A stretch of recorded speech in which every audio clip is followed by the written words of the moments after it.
Hello everyone, कैसे हैं आप सभी। स्वागत है आप सभी प्यारे मित्रों का आपके अपने यूट्यूब चैनल इंग्लिश एक्सपर्ट पर। प्यारे दोस्तों, आज की इस वीडियो में अंग्रेजी के कुछ ऐसे शब्द आपके लिए लेकर आया हूं जिन्हें अगर कोई भी व्यक्ति नहीं सीखे रहेगा, नहीं समझे रहेगा तो उसको अंग्रेजी पढ़ने में, अंग्रेजी बोलने में, अंग्रेजी लिखने में हर जगह उसको परेशानी होगी। यानी वह अंग्रेजी ना तो सही तरीके से बोल पाएगा, ना तो अंग्रेजी सही तरीके से पढ़ पाएगा। तो अगर आप भी इसे सीख लेते हैं तो आप बड़े ही आसानी के साथ अंग्रेजी पढ़ सकते हैं, अंग्रेजी बोल सकते हैं और अंग्रेजी लिख भी सकते हैं। तो इस वीडियो को पूरा देखिएगा। जितना भी शब्द है आपको एक एक करके बताऊंगा, उनका मीनिंग बताऊंगा, हिंदी अर्थ बताऊंगा, फिर इन्हें कैसे बोला जाएगा आपको वह भी बताऊंगा। तो वीडियो पूरा देखिए। अगर आपको यह वीडियो अच्छा लगे दोस्तों लाइक करिएगा, इस चैनल पर पहली बार आए हैं तो सब्सक्राइब कर लीजिएगा। चलिए देखते हैं, देखिएगा। तो सबसे पहले आप यहाँ देखिए, लिखा है अंग्रेजी बोलना और पढ़ना जरूर सीखें। देखिएगा, अगर आप अंग्रेजी बोलना और पढ़ना चाहते हैं तो यह शब्द आप जरूर सीखें, ठीक है। देखिए, तो सबसे पहला शब्द क्या लिखा है मेरे भाई, THIS। तो इसे हम क्या पढ़ते हैं, इसे पढ़ा जाता है दोस्तों दिस। THIS इसे पढ़ा जाता है दिस। दिस मतलब क्या होता है, दिस का मतलब होता है यह, दिस मतलब यह होता है। इसका प्रयोग दोस्तों किसी एक वस्तु के लिए होता है और नज़दीक वस्तु के लिए होता है, मतलब इशारा करने के लिए। जैसे हम बोलते हैं ना कि यह मेरी किताब है, यह मेरा फ़ोन है, यह मेरा घर है, यह मेरी गाड़ी है, तो यह के लिए जो बोला जाता है उसके लिए हम दिस बोलते हैं। जैसे दिस इज़ माई बाइक, यह मेरी गाड़ी है। दिस इज़ माई बाइक, यह मेरी गाड़ी है। मतलब इसका प्रयोग कहाँ होता है, दिस का प्रयोग नज़दीक की वस्तु के लिए होता है और एक ही वस्तु के लिए प्रयोग होता है, ठीक है। दिस मतलब हो जाता है यह। दिस इज़ माई हाउस, यह मेरा घर है। दिस इज़ माई फ़ोन, यह मेरा फ़ोन है। दिस इज़ माई रूम, यह मेरा कमरा है, ठीक है। ऐसे बोलेंगे। तो दिस मतलब यह हो गया। अगला शब्द है THAT, इसे पढ़ा जाता है दोस्तों दैट। THAT दैट मतलब हो जाता है वह। देखिए, अब एक ही चीज़ है लेकिन वह थोड़े दूर है, यानी आपसे दूर है तो हम दैट बोलते हैं। जैसे बोलते हैं ना, वह मेरा घर है, वह मेरी गाड़ी है, वह मेरा गांव है, वह मेरा स्कूल है। तो इस तरीके के सेंटेंस आप दैट की सहायता से बनाएंगे, ठीक है।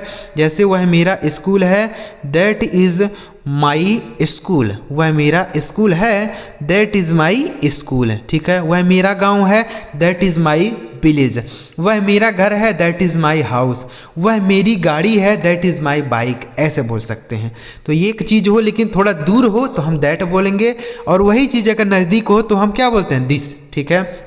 अगला शब्द है THEY, इसे पढ़ा जाता है दोस्तों दे। इसका मतलब हो जाता है वे या वे लोग, वे या फिर वे लोग हम कह सकते हैं, ठीक है। वे लोग, जैसे वे लोग जा रहे हैं, दे आर गोइंग। वे लोग जा रहे हैं, दे आर गोइंग, ठीक है। वे लोग खेल रहे हैं, दे आर प्लेइंग। ऐसे आप बोलेंगे। तो दे का मतलब वे या फिर वे लोग, एक से ज़्यादा व्यक्ति हैं तो दे बोलेंगे। अगला शब्द है दोस्तों THEM, इसे पढ़ा जाता है देम। THEM इसे पढ़ेंगे देम, मतलब हो जाता है उन्हें। देम मतलब उन्हें होता है, ठीक है। चलो जैसे बोल सकते हैं लेट्स फीड देम, चलो उन्हें खिलाते हैं। लेट्स फीड देम, चलो उन्हें खिलाते हैं। यानी कोई चीज़ आप ले लिए हैं, आप कह रहे हैं चलो उनको खिलाते हैं, उन्हें खिलाते हैं, तो आप बोलेंगे देम, ठीक है। देम का मतलब उन्हें होता है। जैसे लेट्स फीड देम, चलो उन्हें खिलाते हैं। इस तरीके से आप बोल सकते हैं सेंटेंस में। देखिए दोस्तों, जब तक आपको शब्द नहीं याद रहेंगे तब तक आप सेंटेंस नहीं बना पाएंगे। इसलिए पहले आपको शब्दों को सीखने पर ध्यान देना होगा। जब आपको शब्द याद रहेंगे तो आप एक ही शब्द से हजारों सेंटेंस बना सकते हैं और बोल सकते हैं, लेकिन आपको पहले शब्द सीखना है, ठीक है। आगे लिखा THAN, इसे पढ़ा जाता है दोस्तों दैन। THAN इसे पढ़ेंगे दैन। इस दैन का मतलब हो जाता है से। देन का प्रयोग कहाँ होता है, से के लिए। जैसे तुलना करने के लिए होता है ना, कि मैं उससे बड़ा हूँ, वह मुझसे छोटा है, वह मुझसे काला है, वह मुझसे बड़ा है, इस तरीके का सेंटेंस बोलते हैं ना, तो देन का प्रयोग करके। जैसे वह मुझसे छोटा है, he is smaller than me, वह मुझसे छोटा है, he is smaller than me, ठीक है, ऐसे आप बोलेंगे। देन का प्रयोग से के लिए। वह मुझसे बड़ा है, he is bigger than me, वह मुझसे काला है, he is blacker than me, ऐसा बोलेंगे, ठीक है। आगे देखिए अगला शब्द है THE, इसे क्या पढ़ेंगे, देन। देखिए इसे पढ़ा जाता है देन और इसे पढ़ा जाता है देन, THEN, देन मतलब होता है तब, क्या होता है, तब होता है। इसका मतलब क्या होता है, तब होता है। जैसे देन आई विल गो, तब मैं जाऊंगा, देन आई विल गो, तब मैं जाऊंगा, ऐसे आप बोल सकते हैं, ठीक है। तो देन का मतलब तब हो गया और इस देन का मतलब से। अगला शब्द है THESE, देखिए यहाँ स्पेलिंग जो है गलत हो गया है, स्पेलिंग ऐसे रहता है THESE, ऐसे लिखा रहता है, लेकिन यहाँ गलत स्पेलिंग है, तो इसको आपको ऐसे ध्यान देना है, यहाँ स्पेलिंग गलत है, इसको नहीं ध्यान देना, ठीक है। तो इसे हम क्या पढ़ते हैं दोस्तों, इसे पढ़ा जाता है, देखिए इसको पढ़ा जाता है दीज, THESE, इसे पढ़ा जाएगा दीज, मतलब हो जाता है ये सब, क्या होता है, ये सब, ठीक है। देखिएगा जैसे अगर कोई चीज़ एक हो और नज़दीक में हो तो हम बोलते हैं दिस, मतलब यह है।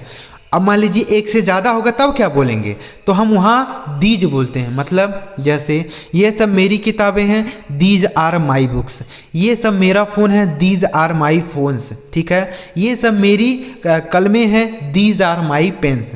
तो यानी एक से ज़्यादा होंगी तो हम दीज बोलेंगे और एक ही चीज़ है तो दिस बोलेंगे, ठीक है, यही इसका बहुवचन है, दीज, स्पेलिंग यह रहेगा, ध्यान रखिएगा। अगला शब्द है THOSE, इसे पढ़ा जाता है दोस्तों दोज, THOSE से पढ़ेंगे दोज, मतलब हो जाता है वे शब, क्या होता है, वे शब, ठीक है। देखिए अब कोई चीज़ दूर है, एक है तो हम बोलते हैं दैट, मतलब वे, दैट मतलब वह होता है एक चीज़ के लिए। अब एक से ज़्यादा है तो क्या बोलेंगे, दोज बोलेंगे, ठीक है। जैसे वे सब मेरे पेड़ हैं, दोज आर माई ट्रीज, वे सब मेरे पेड़ हैं, दोज आर माई ट्रीज, ठीक है। वे सब मेरी गायें हैं, दोज आर माई काउज, ऐसे बोल सकते हैं, ठीक है। तो क्या बोलेंगे, अगर एक चीज़ है तो हम दैट बोलेंगे, यानी दूर की वस्तु के लिए दैट, लेकिन एक से ज़्यादा है तो दोज, समझ आ रहा है। अगला लिखा है THERE, इसे पढ़ा जाता है दोस्तों देयर, THERE से पढ़ा जाएगा देयर, मतलब होता है वहाँ, देयर मतलब वहाँ होता है, ठीक है। जैसे डोंट गो देयर, वहाँ मत जाओ, डोंट गो देयर, वहाँ मत जाओ, ठीक है, डोंट गो देयर। या फिर ऐसे कह सकते हैं गो देयर टू प्ले, वहाँ जाओ और खेलो, गो देयर एंड प्ले, वहाँ जाओ और खेलो। अगला शब्द है THEIR, इसे पढ़ा जाता है दियर, THEIR इसे पढ़ेंगे दियर, मतलब होता है उनका, दियर मतलब उनका होता है। जैसे मान लीजिए आपके पास 4-5 फ़ोन है, तो आपके दोस्त ने पूछा यह किनका फ़ोन है, तो आपने क्या कहा, उनका फ़ोन है। उनका मतलब आपके कोई मित्र हैं, उनके बहुत सारे फ़ोन हैं, तो दियर बोलेंगे, ठीक है। जैसे दीज आर दियर फोन्स, ये सब उनके फ़ोन हैं, दीज आर दियर फोन्स, ये सब उनके फ़ोन्स हैं, ठीक है। अगला शब्द देखिए HAVE, इसे पढ़ा जाता है दोस्तों हैव, HAVE इसे पढ़ेंगे हैव, हैव का मतलब हो जाता है पास है, हैव मतलब क्या होता है मेरे भाई, पास है, ठीक है। पास है का क्या मतलब हो जाता है, जैसे आपके पास मान लीजिए कोई चीज़ है, उसको बताना चाहते हैं कि मेरे पास ये है, तो आप हैव का प्रयोग करेंगे। जैसे मेरे पास एक गाड़ी है, आई हैव आ कार, मेरे पास एक बड़ा घर है, I have a big house, मेरे पास एक दोस्त है, आई हैव आ फ्रेंड, मेरे पास एक नया बोल सकते हैं कंप्यूटर है, I have a new computer. इस तरीके से आप हैव का प्रयोग करेंगे, ठीक है। जैसे I have a new phone, मेरे पास एक नया फ़ोन है, ऐसे बोल सकते हैं। समझ आ रहा है दोस्तों। तो हैव का प्रयोग मतलब आपको कोई चीज़ बताना हो कि आपके पास है। अगला शब्द है HERE, से पढ़ा जाता है दोस्तों हियर, HERE इसे पढ़ेंगे हियर, मतलब हो जाता है यहाँ, हियर मतलब यहाँ होता है। जैसे बोलते हैं हम लोग ना कम हियर, यहाँ आओ, कम हियर, यहाँ आओ, ठीक है। अगला MINE, इसे पढ़ा जाता है दोस्तों माइन, MINE से पढ़ा जाएगा माइन, माइन का मतलब होता है मेरा, माइन मतलब मेरा होता है। जैसे दिस बुक इज़ माइन, यह किताब मेरा है। दिस बुक इज़ माइन, यह किताब मेरा है। माई मतलब भी मेरा होता है, माइन का मतलब भी मेरा होता है, ठीक है, दोनों याद रखना है। माई अगर लिखते हैं तो उसके साथ ऑब्जेक्ट आता है, लेकिन अगर आप माइन लिखते हैं तो इसके साथ कोई भी ऑब्जेक्ट नहीं आता है। आगे MANY, इसे पढ़ेंगे दोस्तों मेनी। MANY मेनी मतलब हो जाता है कई या होता है अनेक। मेनी मतलब कई या अनेक, जैसे आई हैव मेनी शर्ट्स, मेरे पास कई कमीज़ें हैं। आई हैव मेनी शर्ट्स, मेरे पास कई कमीज़ें हैं, ऐसे आप बोल सकते हैं, ठीक है। आगे देखिए अगला शब्द है MUCH, इसे पढ़ा जाता है दोस्तों मच, मतलब क्या हो जाता है अधिक। मच मतलब अधिक होता है, ठीक है। जैसे इट इज़ टू मच, यह बहुत अधिक है। इट इज़ टू मच, यह बहुत अधिक है। तो उम्मीद कर रहा हूँ दोस्तों यह सारे शब्द समझ पाए होंगे। चलिए आगे बढ़ते हैं और भी शब्दों को हम लोग सीखते हैं, क्योंकि इतने शब्द से काम नहीं चलने वाला है, इसलिए और भी शब्दों को हम लोग सीखते हैं। आइए देखते हैं आगे। अगर आपको वीडियो अच्छा लग रहा हो दोस्तों लाइक ज़रूर करिएगा। चलिए आगे बढ़ते हैं। आगे देखिए अगला शब्द है YOUR, इसे पढ़ा जाता है दोस्तों योर। YOUR, इसे पढ़ेंगे योर, मतलब हो जाता है तुम्हारा। योर मतलब तुम्हारा होता है। जैसे इज दिस योर बाइक, क्या यह तुम्हारी गाड़ी है। इज दिस योर फोन, क्या यह तुम्हारा फ़ोन है। इज दिस योर बुक, क्या यह तुम्हारी किताब है, ऐसे आप बोल सकते हैं, ठीक है। तो योर का मतलब तुम्हारा। अगला शब्द है WERE, इसे पढ़ा जाता है दोस्तों वर। WERE, इसे पढ़ेंगे वर, मतलब हो जाता है थे। जैसे बच्चे खेल रहे थे, द चिल्ड्रेन वर प्लेइंग, बच्चे खेल रहे थे, द चिल्ड्रेन वर प्लेइंग, हम सब खेल रहे थे, वी वर प्लेइंग, यानी हम सब खेल रहे थे। तो जो थे बोलते हैं ना उसके लिए वर बोला जाता है। अगला शब्द है VERY, इसे पढ़ा जाता है दोस्तों वेरी। VERY, इसे पढ़ेंगे वेरी, मतलब हो जाता है बहुत। वेरी मतलब बहुत होता है। जैसे ही इज़ वेरी हैंडसम, वह बहुत सुंदर है। ही इज़ वेरी हैंडसम, वह बहुत सुंदर है। सी इज़ वेरी ब्यूटीफुल, वह बहुत सुंदर है। लड़की बोलना होगा तो ब्यूटीफुल, लड़के के बारे में बोलना होगा तो हैंडसम, ठीक है। वेरी मतलब बहुत। ही इज़ वेरी हैप्पी, वह बहुत खुश है। ही इज़ वेरी हैप्पी, वह बहुत खुश है। आगे देखिए अगला शब्द है SOME, इसे पढ़ा जाता है दोस्तों सम। SOME, इसे पढ़ा जाता है सम। सम का मतलब हो जाता है दोस्तों कुछ। सम मतलब कुछ होता है। जैसे I have some toys, I have some toys, मेरे पास कुछ खिलौने हैं। आई हैव सम टॉयज़, मेरे पास कुछ खिलौने हैं। आई हैव सम फूड, मेरे पास कुछ खाना है। आई हैव सम फूड, मेरे पास कुछ खाना है। अगला शब्द है MORE, इसे पढ़ा जाता है दोस्तों मोर। MORE, इसे पढ़ा जाता है मोर, मतलब होता है ज़्यादा या होता है अधिक। मोर मतलब ज़्यादा या अधिक। जैसे गिव मी मोर, मुझे और ज़्यादा दो। गिव मी मोर, मुझे और ज़्यादा दो, ठीक है। आगे देखिए अगला शब्द क्या है मेरे भाई। सारे शब्द आप समझ पा रहे हैं कि नहीं समझ पा रहे हैं। अगर आपको कोई बात ना समझ आए तो आप हमें नीचे कमेंट बॉक्स में लिखिएगा कि सर हमें यह बात नहीं समझ आती है, तो हम आपको वह चीज़ ज़रूर समझाने का प्रयास करेंगे। आगे लिखा WITH, इसे पढ़ा जाता है दोस्तों विथ। WITH, इसे पढ़ा जाता है विथ, मतलब हो जाता है से या होता है साथ। विथ का मतलब से या साथ होता है, ठीक है। जैसे मैं अपने परिवार के साथ हूँ, I am with my family, मैं अपने परिवार के साथ हूँ, I am with my family, ठीक है। मैं अपने परिवार के साथ हूँ, आई एम विथ यू, मैं तुम्हारे साथ हूँ, ठीक है। आगे देखिए अगला शब्द है ONLY, इसे पढ़ा जाता है दोस्तों ओनली। क्या पढ़ा जाता है ओनली, मतलब हो जाता है केवल। ओनली मतलब केवल होता है, ठीक है। जैसे आई लाइक ओनली राइस, मुझे केवल चावल पसंद है। आई लाइक ओनली राइस, मुझे केवल चावल पसंद है, ठीक है। आई लाइक ओनली चपातीज, मुझे केवल रोटियां पसंद है, ऐसे बोलेंगे, ठीक है। तो ओनली का मतलब हो जाता है केवल, ठीक है। आगे लिखा OVER, इसे पढ़ा जाता है ओवर। OVER, इसे पढ़ेंगे दोस्तों ओवर, मतलब हो जाता है ऊपर। ओवर मतलब ऊपर होता है, ठीक है। जैसे पंखा मेरे सर के ऊपर है, the fan is over my head, the fan is over my head, पंखा मेरे सर के ऊपर है। ठीक है, ऐसे आप बोलेंगे। तो ओवर मतलब ऊपर हो गया। जहाज मेरे सर के ऊपर है, the plane is over my head. समझ गए। अगला शब्द है UPON, इसे पढ़ा जाएगा अपान।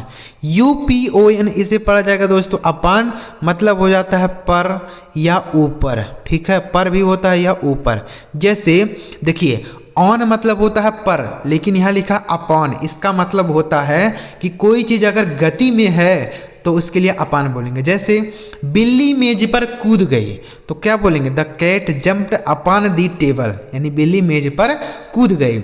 अगर बिल्ली पहले से मेज पे है तब तो ऑन बोल देंगे, ON ऑन मतलब होता है पर। ठीक है, लेकिन अगर बिल्ली मेज पे कूद रही है तो अपॉन बोलेंगे। समझ आ गया ना। आगे देखिए, अगला शब्द है FROM, इसे पढ़ा जाता है फ्रॉम, मतलब हो जाता है से। फ्रॉम मतलब से होता है। ठीक है, इसका प्रयोग हो दोस्तों वहाँ होता है जब हम किसी स्थान से बिछड़ते हैं। जैसे मैं स्कूल से आ रहा हूँ, मैं बाज़ार से आ रहा हूँ, मैं बोल सकते हैं गांव से आ रहा हूँ, तो इससे के लिए जो बोलते हैं ना फ्रॉम बोल सकते हैं। जैसे मैं बाज़ार से आ रहा हूँ, I am coming from market, मैं बाज़ार से आ रहा हूँ, I am coming from market, ऐसे आप बोलेंगे। ठीक है, तो फ्रॉम का मतलब हो गया से। मैं स्कूल से आ रहा हूँ, I am coming from school, मैं घर से आ रहा हूँ, I am coming from home. समझ गए ना। अगला शब्द है EVER, इसे पढ़ा जाता है दोस्तों एवर। EVER इसे पढ़ा जाता है एवर। एवर का मतलब हो जाता है कभी, एवर मतलब कभी होता है। ठीक है, जैसे have you ever seen the Taj Mahal, क्या तुमने कभी ताजमहल देखा है।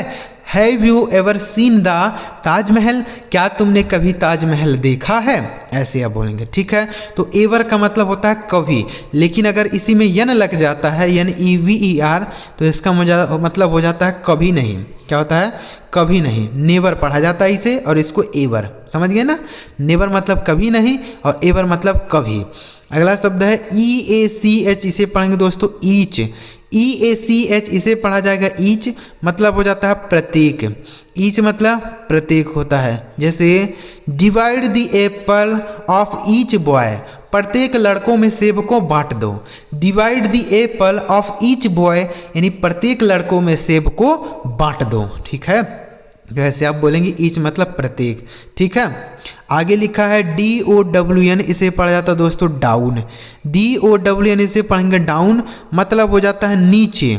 डाउन मतलब नीचे होता है। ठीक है, जैसे हम लोग बोलते हैं ना सिट डाउन, यानी बैठ जाओ, तो सिट डाउन यानी बैठ जाओ मतलब नीचे बैठ जाओ। जैसे कुर्सी लगी होती है तो बोलते हैं सिट डाउन, तो मतलब कुर्सी पे बैठ जाओ। ठीक है, तो डाउन मतलब हो गया नीचे। ठीक है, आगे देखिए, अगला शब्द है SUCH, इसे पढ़ेंगे सच, मतलब होता है ऐसा। सच मतलब ऐसा होता है। जैसे I did not see such a thing, मैंने ऐसी चीज़ कभी नहीं देखी। I did not see such a thing, मैंने ऐसी चीज़ नहीं देखी। ठीक है, तो सच मतलब ऐसा या ऐसी। अगला शब्द है LESS, इसे पढ़ा जाएगा दोस्तों लेस। LESS इसे पढ़ेंगे लेस, मतलब होता है कम। लेस मतलब कम। जैसे आई हैव लेस वाटर, मेरे पास कम पानी है। आई हैव लेस वाटर, मेरे पास कम पानी है। ठीक है, तो लेस का मतलब क्या हो गया मेरे भाई, कम हो गया। समझ आ गया ना। तो इनको आपको याद कर लेना है। जितने भी शब्द हमने आपको बताए सारे शब्द बहुत ही इंपॉर्टेंट है। हर जगह इन शब्दों का प्रयोग आपको मिल जाएगा। कोई भी स्टोरी उठा के देखिए, आप कोई भी बुक उठा के देखिए, इन शब्दों का प्रयोग वहाँ पे आपको देखने को मिलेगा। अगर आपको यह सारे शब्द समझ आए हों तो इस वीडियो को आप एक लाइक करिएगा और एक बार कॉमेंट में बताइएगा कि आपको यह वीडियो कैसा लगा। और इस चैनल को अभी तक आपने सब्सक्राइब नहीं किया है, सोच रहे हैं सब्सक्राइब करें कि ना करें, तो कर लीजिए, क्योंकि जब तक आप सब्सक्राइब नहीं किए रहेंगे तब तक आपको हमारी वीडियो नहीं मिल पाएगी। इसलिए सब्सक्राइब कर लीजिए। चलिए मिलते हैं प्यारे दोस्तों अगली वीडियो में किसी नए टॉपिक के साथ। वीडियो देखने के लिए आपका बहुत बहुत धन्यवाद।